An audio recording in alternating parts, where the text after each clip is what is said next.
Adhering to Augustinian or Kantian time, where all is an eternal present to Land, time's edge marks the world's horizon.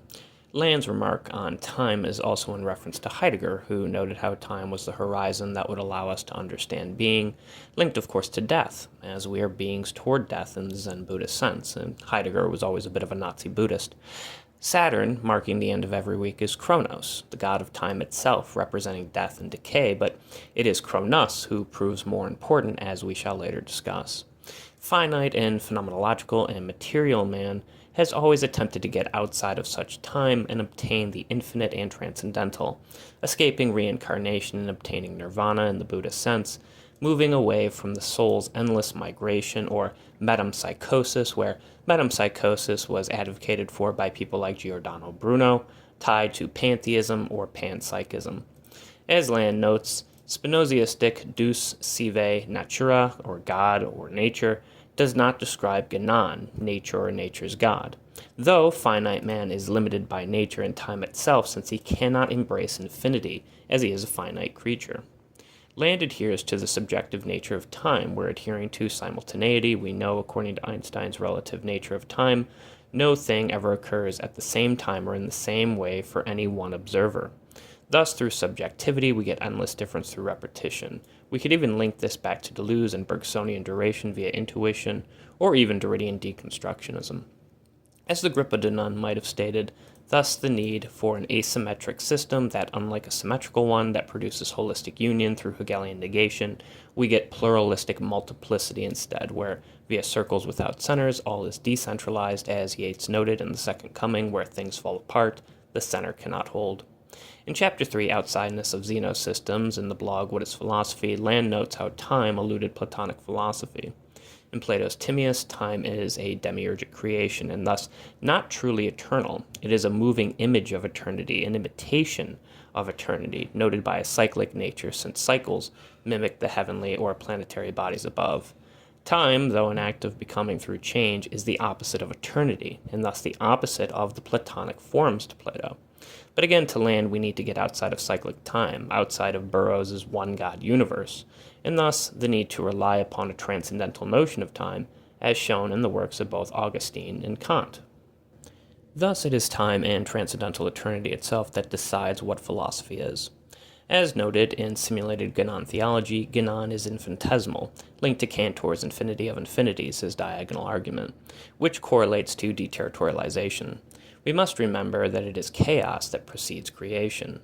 Babylon's mate is chaos itself, where chaos is tied to the abyss, Land's nihil God, or the nothingness, or death, or the Christian notion of creation ex nihilo.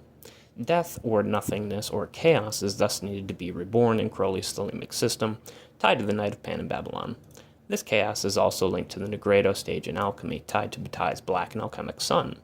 With phenomenon bracketed off from noumenon, reality becomes more subjective, since we cannot know truth with a capital T, i.e. the noumenon, using perception via Merleau-Ponty to actively engage with the world. We shall discard our fragmented egos into the Holy Grail and be drunk like Bacchus, so as to be reborn beneath the night of Nuit, birthed out the whore of Babylon linked to Iacchus, the invisible, and the Eleusinian mysteries. Singing of Iao, Isis, member Apophis, who is the serpent deity of darkness and chaos, and Osiris, where from chaos, often embodied by Leviathan as well, the great sea serpent, we can be reborn. So like Deleuze's deterritorialization process, things must be blown apart or fragmented before they can be reconnected or reterritorialized rhizomatically, solve et coagula, dissolve and coagulate, as Levy's Baphomet denotes. And then, of course, the process repeats, always connected to the outside or mystical experience of the Night of Pan. Thus from darkness cometh light or illumination, achieved by way of the solar egg, or body without organs in Deleuzian terms, where the egg or ovum is the fertile soil that can birth a new being, the mater to Catrin, tied to matter and mother, connected as well to the eyes, as noted by Bataille in Story of the Eye. Eyes are often seen as gateways to the soul, and thus the astral body, linked to light, connecting all with one. As noted in Matthew 6:22-24, the King James Version, the light of the body is the eye. If therefore thine eye be single, thine whole body shall be full of light. But if thine eye be evil, thy whole body shall be full of darkness. If therefore the light that is in thee be darkness, how great is that darkness? No man can serve two masters, for either he will hate the one and love the other, or else he will hold to the one and despise the other. Ye cannot serve God and Mammon. Mammon, we must remember, is the demon that represents material wealth, who Christ warns about in his Sermon on the Mount. So there's two things. One, eyes and eggs are linked to the soul, and thus the astral body of light, the guardian angel, the demonic genius, the algoides. And two, Mammon, who is linked to land via techno-capital and thus the noumenal will. As Giorgiani noted, the Kantian thing in itself is akin to Satan in this sense, a daemon, or just demon perhaps, that has been summoned in from the outside. Land's most obvious connection to eggs is Deleuze's body without organs. However, in terms of transgression, eyes and eggs, as well as testicles, prove pertinent symbols in Bataille's story of the eye. The light aspect of the algoides can also connect to Luciferian light or Promethean fire, as Giorgiani advocates for, alchemically transmuting man via enlightenment. The evil eye, of course, is an ancient concept, as noted in Mark 7:22, thefts, covetousness, wickedness, deceit, lasciviousness, an evil eye, blasphemy, pride, foolishness, and goes on. There are many forms of apotropaic magic that can be used against the evil eye.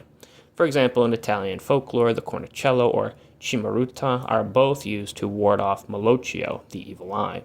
Now, the cornicello horn is associated with fertility. This is rather fascinating in the most literal sense of the word. The word fascinate originates back to the word fascinum, which means to put a spell or curse or enchantment upon someone.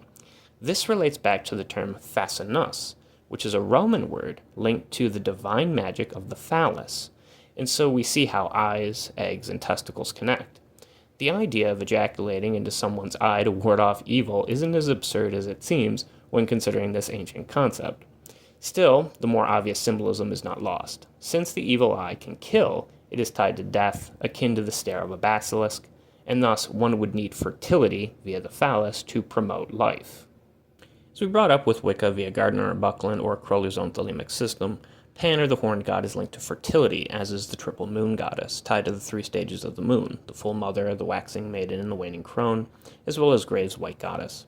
The pattern of the full moon is represented by the circle, while the waxing and waning or sickle moons are split versions of the Vesca Pisces. We have noted via Cunningham how Wicca ties into shamanism or communing with the gods with trance states. Rather than decadence or drug use, religious systems often use prayers or invocations to get outside.